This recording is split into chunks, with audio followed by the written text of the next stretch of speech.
যিনি শুধুমাত্র বোলার হিসেবেও একাদশে ঢোকার যোগ্য, শুধুমাত্র ব্যাটসম্যান হিসেবেও একাদশে ঢোকার যোগ্য, সেই যোগ্যতার পরীক্ষায় আমাদের মেহেদী হাসান মিরাজ কি পাশ করেছেন না?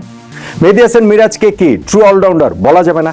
সেটা চট্টগ্রাম টেস্টে আজকে তিনি এত এত কীর্তি করেছেন, দলকে জিতিয়েছেন, সেই কারণেই শুধু বলছেন না, দীর্ঘ একটা সময় ধরেই তার যে পারফরমেন্স, তাতে করে ওইটা বোধহয় আমরা বলতেই পারি। এবং আমাদের যিনি সর্বকালের সেরা অলরাউন্ডার, সেই সাকিব আল হাসানকে রিপ্লেস করার মতো টেস্ট ফরম্যাটে অন্তত সেই সাকিবের পারফরমেন্সটা আরো দীর্ঘমেয়াদে মিরাজের কাছ থেকে পাবার আশাবাদটা কি আরো বড় হচ্ছে না?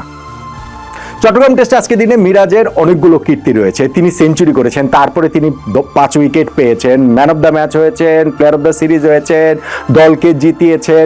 এই জায়গাটাতে আমার খুব এক্সাইটিং ছিল সেঞ্চুরির ওই মুহূর্তটা, নিশ্চয়ই আপনাদের মনে রয়েছে, যে যখন মিরাজ 98 রানে ছিলেন, তার আগে দিনের শুরুতে 16 রান নিয়ে ব্যাটিং করা শুরু করেছেন, 17 রানের মাথায় একটা লাইফ পেয়েছিলেন।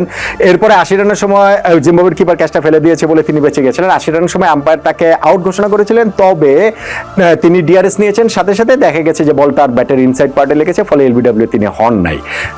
তাইজুলের সঙ্গে দিনের শুরুতে তার 63 রানের একটা পার্টনারশিপ ছিল, তারপরে তানজিম সাকিবের সঙ্গে 96 রানের জুটি। ওই জুটির শেষটা হয়েছে তানজিম সাকিব যখন রিভার্স সুইপ করার চেষ্টা করতে গিয়ে আউট হয়ে গেলেন। মিরাজ তখন অন্য প্রান্তে 98 রানে দাঁড়িয়ে, লাস্ট ব্যাটসম্যান নেমেছেন এইখানটাতে হাসান মাহমুদ, তিনি যদি আউট হয়ে যান তাহলে মিরাজের জন্য সেটা খুবই দুর্ভাগ্যের হবে। হাসান মাহমুদ ওই বলটা নেগোশিয়েট করলেন। নেক্সট ওভারে প্রথম বলটা মিরাজ সিঙ্গেল নিলেন, ভেবেছিলেন ডাবল নিতে পারবেন, নইলে আসলে সিঙ্গেলটাও তিনি নিতেন না। ডাবল নিতে পারবেন, কিন্তু এখানে আসলে ডাবল হতো না। ইনফ্যাক্ট ডাবল নেওয়ার চেষ্টায় যদি বোলার